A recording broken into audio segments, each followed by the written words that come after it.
Hello guys, स्वागत है आप सबका। तो आज हम बात करेंगे अदानी ग्रुप की, और ये बड़ी अपडेट आई है सेबी की तरफ से। वीडियो को लाइक और शेयर ज़रूर करें। और यहाँ पर थोड़ा सा इसको मतलब कि इसको बेड न्यूज़ कह सकते हैं, क्योंकि वो भी हम समझेंगे, लेकिन फिर भी अभी भी उम्मीद है वो भी हम समझेंगे। तो वीडियो को लास्ट तक ज़रूर देखिएगा कि सेबी के नए प्रमुख द्वारा प्रक्रियाओं की समीक्षा के कारण अदानी समूह को निपटान याचिकाओं में देरी का सामना करना पड़ सकता है। और यहाँ पर अगर देखें तो मामला है क्या, तो मामले की प्रत्यक्ष जानकारी रखने वाले दो सूत्रों ने बताया कि जो है भारत के बाजार नियामक ने जो है यानी कि सेबी ने अदानी समूह और उसके विदेशी निवेशकों द्वारा आंतरिक प्रक्रियाओं की समीक्षा होने तक नियामकीय शुल्कों का निपटान करने के अनुरोध को जो है स्थगित रखा है। अभी अगर बात करें मतलब कि वो जो फैसला है या फिर जांच हो।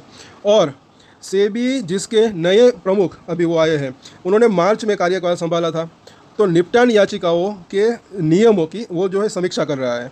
और नियामक ने पिछले महीने कहा था कि पहले सूत्र ने कहा कि जो है निपटान प्रक्रिया में एक रूपता की कमी और लगाए गए दंड की प्रकृति पर अस्पष्ट नियमों ने समीक्षा को प्रेरित किया है, सबसे पहली बात।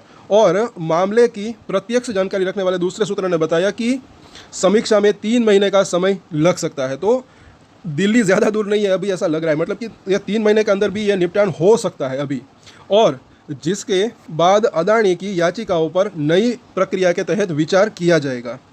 और आगे ज़रा देखें तो सेबी निपटान प्रक्रिया के तहत जो है निवेशक और बाजार प्रतिभागी बिना दोष स्वीकार या अस्वीकार किए मौद्रिक जुर्माना अदा करते हैं या नियामक निर्देशों से सहमत होते हैं। तो सूत्रों ने पहचान बताने से इनकार कर दिया, क्योंकि जांच की स्थिति और दलीलें निजी है। तो सेबी और अदानी समूह ने टिप्पणी मांगने वाले ईमेल का भी अभी जवाब नहीं दिया, और इनका कुछ जवाब आ जाता है तो अच्छा रह सकता है। बाकी अगर देखें अदानी समूह नियामकों की नज़र में, तो इस पॉइंट को तो अगर देखें तो ये जांच कब से शुरू हुई, ये उसके बारे में है 2023 से, जब वो हिडनबर्ग ने आरोप लगाया था। और गौतम अदानी और अदानी ग्रीन एनर्जी के शीर्ष अधिकारियों पर भी अमेरिकी अधिकारी वहाँ पर जो है वो जो आरोप लगा था, ये इसके बारे में है। और आगे देखें तो भारत में सेबी जो है वो समूह की कंपनियों और उसके विदेशी निवेशकों के खिलाफ 24 आरोपों की जांच कर रही थी, जैसा कि उसने 2023 में सर्वोच्च न्यायालय यानी कि सुप्रीम कोर्ट को सौंपे गए एक दस्तावेज में कहा था। और दूसरे सूत्रों ने बताया कि अदानी समूह की 30 संस्थाओं ने इनमें से कुछ विनियामक शुल्कों के निपटान के लिए आवेदन किया है। तो सूत्रों ने बताया कि अदानी की याचिकाएं निपटान के लिए लंबित 300 के जो है 100 से अधिक जो है आवेदनों में से एक है, आवेदनों में से है। और लेकिन इनमें से सबसे प्रमुख की समीक्षा की जा रही है, मतलब वो उसकी मतलब कि अभी वो चल रही है ये प्रक्रिया जो है। और सेबी ने Adani enterprise, Adani ports, Adani energy solution और अदानी पावर, इन 4 कंपनियों द्वारा दायर वित्तीय विवरणों के अनुसार कुछ शेयरधारकों को गलत तरीके से सार्वजनिक के रूप में जो है वर्गीकृत करने का आरोप लगाया है। तो वो उसके ऊपर हमने वीडियो बनाई थी। और सूत्रों ने बताया कि अदानी समूह और उससे संबंधित 26 अन्य संस्थाओं पर मॉरिशस स्थित जो है 3 अपतटीय फंडों की शेयरधारिता को सार्वजनिक शेयरधारिता के रूप में वर्गीकृत करने का आरोप लगाया है। और जबकि ये फंड अदानी समूह के चेयरमैन गौतम अदानी के भाई विनोद अदानी से जुड़े थे। और आगे ज़रा देखें तो भारतीय कानून के अनुसार किसी सूचीबद्ध कंपनी के कम से कम एक चौथाई शेयर जो है सार्वजनिक शेयरधारकों के पास होने चाहिए।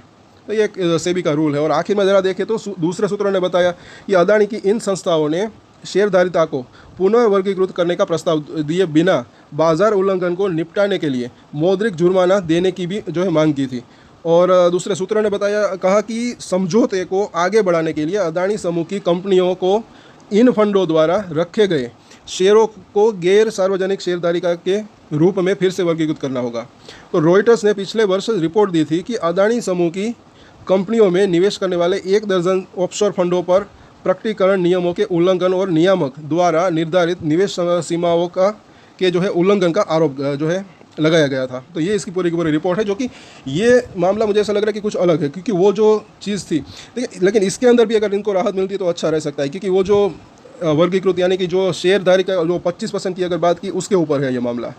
सो सेबी यहाँ पर काम तो कर रही है, लेकिन एक चीज़ समझने लायक है, कई लोग हमें कमेंट करते हैं कि इसके अंदर जो है देरी क्यों हो रही है, लेकिन सेबी के पास और भी काम है। और हो सकता है कि ये कुछ मामला विदेश से जुड़ा है, इस वजह से अभी इसके अंदर देरी हो रही है। लेकिन एक चीज़ है जो कि काफ़ी समझने लायक है, हमने वीडियो की शुरुआत में बात की कि जिस कंपनी के देखें मुझे ऐसा लग रहा है कि जिस कंपनी के फंडामेंटल अच्छे हैं, प्रॉफिट और रेवेन्यू के अंदर बढ़त आती है, उसके अंदर तेज़ी आ सकती है, चाहे ये केस जो है मतलब कि चलता रहे या फिर इसका फाइनल डिसीजन आए। क्योंकि समझने लायक बात है, इससे पहले भी मैंने कहा था कि अदानी पोर्ट हो, अदानी पावर हो, इन दोनों के अंदर जब हिडनबर्ग का वो केस चल रहा था तब भी एक जो है इसने न्यू हाई बना दिया था, नया हाई, और वो अब तक बरकरार है। अदानी पावर के अंदर तो ऊपर से करेक्शन आया, लेकिन अदानी पोर्ट की अगर बात करें तो उसके अंदर अभी भी वो 1000 के ऊपर है। और उसके पहले जब हिडनबर्ग की रिपोर्ट आई थी तब उससे पहले नीचे था, फिर एक ब्रेकआउट दिया था क्योंकि इसका प्रॉफिट और रेवेन्यू बढ़ा था, जाहिर सी बात है। तो यहाँ पर कहने का मतलब ये है कि जिस कंपनी, जैसे कि कई कंपनियों के जो है मुझे ऐसा लग रहा है कि फंडामेंटल काफ़ी अच्छे हैं, तो उनके अंदर तेज़ी की संभावना रह सकती है। हाँ, थोड़ा वक्त लग सकता है, जैसे कि अभी Q4 के रिजल्ट आना शुरू हो गए हैं, तो कई कंपनियों ने अच्छे रिजल्ट भी दिए, लेकिन अभी कुछ कंपनियों का पी रेशियो अगर देखें तो उसके पीयर्स के मुकाबले थोड़ा ज़्यादा दिख रहा है। इस वजह से मुझे ऐसा लग रहा है कि ज़्यादा तेज़ी अभी नहीं आई, लेकिन आने वाले समय में इसका अर्निंग अगर बढ़ती है तो इस पीएस ऑटोमेटिकली बढ़ सकता है, फिर ये पी रेशियो ऑटोमेटिकली नीचे जा सकता है, उसके बाद शेयर के अंदर भी तेज़ी की संभावना रह सकती है। सो मुझे ऐसा लग रहा है कि यहाँ पर उम्मीद खोने की ज़रूरत नहीं है। बाकी अभी ये 3 महीने की बात यहाँ पर हो रही है, तो हो सकता है कि अब हम उम्मीद बनाकर रख सकते हैं कि कुछ ना कुछ एक अच्छा फैसला आने की संभावना भी हो सकती है। सो इसके बाद भी कुछ वीडियोस आएगी तो वो भी आप ज़रूर देखिएगा। सो आज के वीडियो में इतना ही, और एक स्टैंडर्ड डिस्क्लेमर जो कि मैं हमेशा देता हूँ, आप कोई भी ट्रेड ले उससे पहले अपनी रिसर्च करें, अपने फाइनेंशियल एडवाइजर की सलाह ले, उसके बाद ही कोई डिसीजन ले, और डिसीजन ले तो उसकी जिम्मेदारी मेच्योरिटी के साथ खुद ही ले। ये वीडियो मैंने एजुकेशन पर्पस के लिए बनाया, मेरी तरफ से कोई भी बाय या सेल की रिकमेंडेशन नहीं है। Thank you.